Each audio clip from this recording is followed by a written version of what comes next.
हाँ, तो फ्रिक्शन कोई नया फोर्स नहीं है। जैसे कहने का मतलब हम लोग नॉर्मल पढ़े थे ना, लॉज ऑफ मोशन में नॉर्मल रिएक्शन। तो नॉर्मल रिएक्शन हम लोग बोले थे कि नॉर्मल रिएक्शन तब एक्ट करता है जब दो सरफेस कांटेक्ट में आता है। किसी भी दो बॉडी का दो सरफेस क्या हो, कांटेक्ट में आता हो, तब क्या कौन सा फोर्स एक्ट करता है, नॉर्मल फोर्स एक्ट करता है। और उसमें हम बोले थे कि the direction of normal force is always perpendicular to the surface in contact, है ना। But in reality we don't know what is the actual direction of contact force. Contact force का बात कर रहे हैं, आप नॉर्मल का भी बात नहीं कर रहे हैं। जैसे कहने का मतलब क्या है कि सपोज करो कि ये एक ऑब्जेक्ट है, इसको अपने हथेली पर रखे, बीच में से कांटेक्ट, ठीक है, या हथेली पर रखे। अब इस दोनों के बीच एक कांटेक्ट फोर्स लगेगा, इस दोनों के बीच एक कांटेक्ट फोर्स लगेगा। अब ये कांटेक्ट फोर्स परपेंडिकुलरली ही लग रहा है, ये कोई नहीं जानता है। क्यों? क्योंकि माइक्रोस्कोपिक लेवल पर अगर आप किसी सरफेस को देखें जो बिल्कुल फ्लैट आपको दिख रहा है, वो फ्लैट है नहीं। तो रियलिटी में क्या होता है कि कांटेक्ट फोर्स, नॉर्मल का हम बात नहीं कर रहे हैं, कांटेक्ट फोर्स का हम बात कर रहे हैं। अगर हम एक हॉरिजॉन्टल सरफेस कंसीडर करें, if we consider a horizontal surface and we place a block on this horizontal surface of mass m, then what is the actual direction of contact force? We don't know because the surface is not actually really flat. Actually में friction मतलब contact force जो होता है वो किस direction में लग रहा है, तो हम एज्यूम किए कि वो ऐसा लग रहा है। This is the contact force, this is the direction of contact force. Why? Because the surface is not actually flat. This is the direction of contact force. समझ में आई ये वाला बात? तो रियलिटी यही है, ये कांटेक्ट फोर्स है। और नॉर्मल रिएक्शन जो हम लोग लॉज ऑफ मोशन में पढ़े थे ना, वो इसी का कंपोनेंट है। सपोज करो कि ये हॉरिजॉन्टल सरफेस के साथ थीटा एंगल बना रहा है। कितना एंगल बना रहा है? थीटा एंगल बना रहा है। इसको हम थोड़ा सा एक्सटेंड कर दें और यहां से अगर हम परपेंडिकुलर ड्रॉ करें, अगर हम यहां से एक परपेंडिकुलर ड्रॉ करें तो ये कंपोनेंट कहलाता है, ये कहलाएगा कांटेक्ट फोर्स, है ना। इस कांटेक्ट फोर्स का अगर हम नाम दे दें F, ठीक है, इस कांटेक्ट फोर्स का अगर हम नाम दे दें F, तो ये वाला जो कंपोनेंट है ये इस बॉडी के क्या है, पैरेलल है ना। सो this is the parallel component, this is the parallel component of contact force. This is what? This is parallel component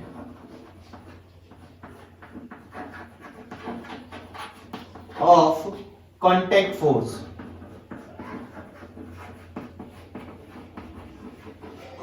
And along this direction, if I will take the projection of length of this vector, then we will get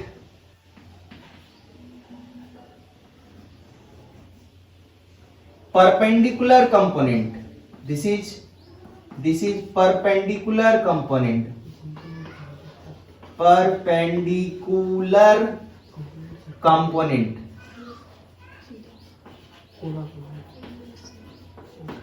समझ में आ रहा बात? तो reality में हम लोग जो normal reaction पढ़े थे वो हम लोग एज्यूम कर लेते हैं कि डायरेक्ट परपेंडिकुलरली लग रहा है, लेकिन रियलिटी में whenever two bodies comes in contact, then a force act between them, and this force is known as contact force.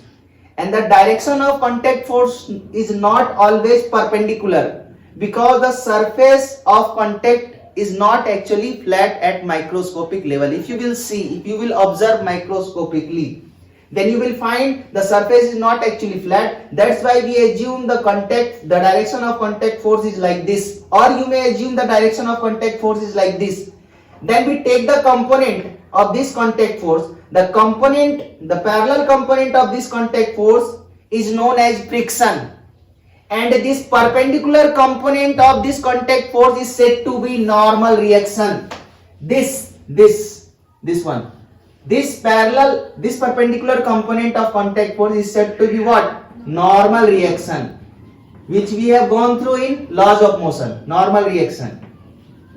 तो आज पिक्चर रियली में क्लियर हुआ होगा। इसको हम लोग N या R से डिनोट करते हैं।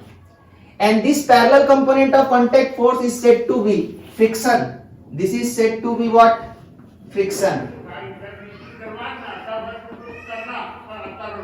क्या बात समझ में आया? सो ऑफ करके ऑन करोगे। Contact force is only responsible for normal reaction as well as friction, isn't it? If the direction of contact force is actually perpendicular, really perpendicular, then the friction is zero. Then the friction is zero. If the contact force is always along this surface, then normal reaction is zero. Normal reaction is zero. But it really doesn't happen like this. The direction of contact force is like this due to irregular shape of the surfaces in contact. So the perpendicular component is said to be normal reaction and the parallel component is said to be friction. That's why we go through about a topic which is said to be friction as a component of contact force. So this is the topic under what? Friction, under friction as a component of contact force. So friction is one of the component of contact force, and one other component of contact force is what?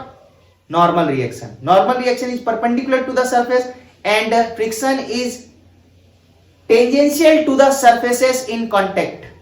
बात समझ में आया? Question क्या है? A 400 gram body slides on a rough horizontal surface. एक rough horizontal surface है, तो पहले हम एक रफ हॉरिजॉन्टल सरफेस बना लेते हैं। देखो ध्यान से, हम बता रहे हैं एक रफ हॉरिजॉन्टल सरफेस है, बात नहीं, एक रफ हॉरिजॉन्टल सरफेस है जिसपे फ्रिक्शन है। रफ का मतलब ये है कि फ्रिक्शन है। ये एक रफ हॉरिजॉन्टल सरफेस है, इस पे एक ब्लॉक स्लाइड कर रहा है जिसका वैल्यू कितना दिया हुआ? 400 ग्राम दिया हुआ है ना?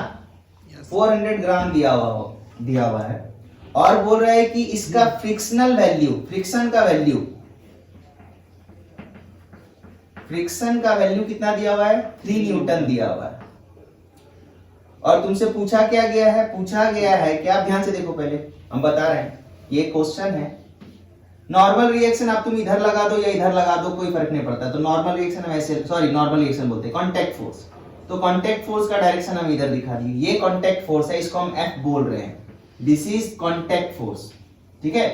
FC contact force. इसका अगर हम कंपोनेंट लेंगे इस डायरेक्शन में, तो ये वाला फ्रिक्शन आएगा और ये एंगल हम मान लिए थीटा है, या चलो हम मान लेते हैं कोई भी एंगल हम मान सकते हैं। जैसे हम वहां पर माने हैं एंगल हॉरिजॉन्टल के साथ थीटा, हम यहाँ वर्टिकल के साथ भी थीटा मान सकते हैं, कोई दिक्कत नहीं है। तो हम ये एंगल थीटा मान लिए। सो this is the parallel component, this is the parallel component, है ना? ये पैरेलल कंपोनेंट है कांटेक्ट फोर्स का। और इसका वैल्यू क्या होगा? इसके अनुसार से इसका वैल्यू होगा, इसका magnitude FC into sine theta, होगा या नहीं होगा? yes. और इसका इधर वाला जो कंपोनेंट आएगा वो कहलाएगा परपेंडिकुलर कंपोनेंट, और इसका वैल्यू क्या होगा? इसका वैल्यू होगा FC sin theta, FC cos theta. हाँ, और FC cos थीटा, क्योंकि थीटा इधर है तो ये FC cos थीटा। अब ध्यान से देखो, तुमको फ्रिक्शन का वैल्यू दे दिया है 3 न्यूटन, है ना? अब ध्यान से देखो, ये स्लाइड कर रहा है, तो ध्यान से देखो, तो FBD में हम एक और ड्रॉ कर सकते हैं, mg नीचे की तरफ, mg नीचे की तरफ। तो ध्यान से देखो, ये 400 ग्राम है, तो ये 0.4 हो जाएगा इनटू 10, है ना? mg तो कितना हो गया? 4 हो गया। अब ध्यान से देखो, ये तो हॉरिजॉन्टल डायरेक्शन में स्लाइड कर रहा है, वर्टिकल डायरेक्शन में तो स्लाइड नहीं कर रहा है। इसका मतलब क्या है कि F परपेंडिकुलर कंपोनेंट जो है that is equal to FC cos theta, that is equal to what? 4, है या नहीं? क्योंकि वर्टिकल डायरेक्शन में कोई भी मोशन नहीं हो रहा है। इसका मतलब ये है कि ऊपर जितना फोर्स लग रहा है और नीचे जितना फोर्स लग रहा है, दोनों एक दूसरे को क्या कर रहा है? बैलेंस कर रहा है। तो हम F perpendicular equal to FC cos theta equal to 4 कर दिए, है ना? अच्छा, अब ध्यान से देखो, ये तुम्हारा परपेंडिकुलर, ये पैरेलल कंपोनेंट है, तो पैरेलल कंपोनेंट का वैल्यू क्या है? F पैरेलल क्या है? FC sin थीटा है ना? FC sin theta equal to कितना? इसका वैल्यू दिया हुआ है क्वेश्चन में 3 न्यूटन दिया हुआ है ना? ये 4 न्यूटन है और ये कितना? 3 न्यूटन है। और हमको बोला गया है कि find the angle of contact force made with the vertical, इसीलिए हम वर्टिकल के साथ एंगल यहां पर लिए हैं। हालांकि अगर हम ये हॉरिजॉन्टल के साथ भी एंगल लेते तो भी हम ये एंगल बता सकते थे, तब हमको 90 में घटाना पड़ता है, इसीलिए हम डायरेक्टली थीटा यहाँ पर ही एज्यूम कर लिए। क्या बात समझ में आया? जैसे हम वहां थीटा हॉरिजॉन्टल के साथ एज्यूम किए हैं, यहाँ हम वर्टिकल के साथ एज्यूम कर लिए। अब हमको थीटा का वैल्यू चाहिए। अब अगर हमको थीटा का वैल्यू चाहिए तो ध्यान से देखो, अगर इस वाले को हम सेकेंड माने और इस वाले को फर्स्ट माने, तो अगर सेकेंड में फर्स्ट से डिवाइड कर दे, यानी कहने का मतलब FC sin theta divided by क्या कर दे, FC cos theta, FC cos theta that is equal to what, 3/4 है या नहीं? तो FC कट गया और sin theta by tan theta क्या होता है, cos theta. sin theta by cos theta क्या होता है, tan थीटा। तो tan थीटा इक्वल टू 3/4 होता है। कल भी हम बोले थे कि 4/3 का वैल्यू होता है 53 और 3/4 का वैल्यू होता है 37। तो एंगल कितना बना रहा है, 37। अब ध्यान से देखो, तो दूसरा बार में ये भी पूछ रहा है कि what is the magnitude of contact force. उनको थीटा का वैल्यू पता चल गया ना 37। तो अगर हम थीटा का वैल्यू 37 इस वाले इक्वेशन में या इस वाले इक्वेशन में अगर सब्स्टिट्यूट करते हैं, थीटा का वैल्यू हमको पता चल गया है। अगर हम इस वाले इक्वेशन में या इस वाले इक्वेशन में थीटा का वैल्यू सब्स्टिट्यूट कर दे तो हमको FC नहीं पता चलेगा। तो ध्यान से देखो, हम इक्वेशन 1 में थीटा का वैल्यू सब्स्टिट्यूट कर रहे हैं और इक्वेशन 1 क्या है, FC cos theta. FC cos theta is equal to क्या है, 4 है। और FC cos 37, cos 37 का वैल्यू होता है 0.8, है ना? तो FC 0.8 कहने का मतलब 4/5, so this is equal to 4, so FC is equal to what, 5 Newton. तो FC का कंपोनेंट मैग्नीट्यूड पता चल गया, कितना है वो, 5 न्यूटन। अब ध्यान से देखो, तुम पैरेलल वाला में पुट करते तब भी यही आंसर आता, पैरेलल वाला में भी पुट करते तो यही आंसर आता। तो पैरेलल वाला में पुट करके दिखाते हैं। पैरेलल वाला कंपोनेंट है FC sin थीटा, तो FC sin theta equal to 3। अब ध्यान से देखो, तो FC sin 37 का वैल्यू होता है 0.6, तो यानी 3/5। तो ध्यान से देखो, 3 कट जाएगा, यानी फिर से वैल्यू यहाँ पर FC का वैल्यू क्या आएगा, 5 न्यूटन। तो मैग्नीट्यूड भी पता चल गया, FC का कितना है, वो 5 न्यूटन है। क्या बात समझ में आया है? Yes sir. So this is the topic under friction as a component of contact force. Friction जो है वो कंपोनेंट है किसका, कांटेक्ट फोर्स का। And normal is also a component of contact force. And what kind of component? Perpendicular component. And friction is what kind of component? Friction is parallel component of contact force is said to be friction, while perpendicular component of contact force is said to be normal reaction, which we have already discussed in laws of motion.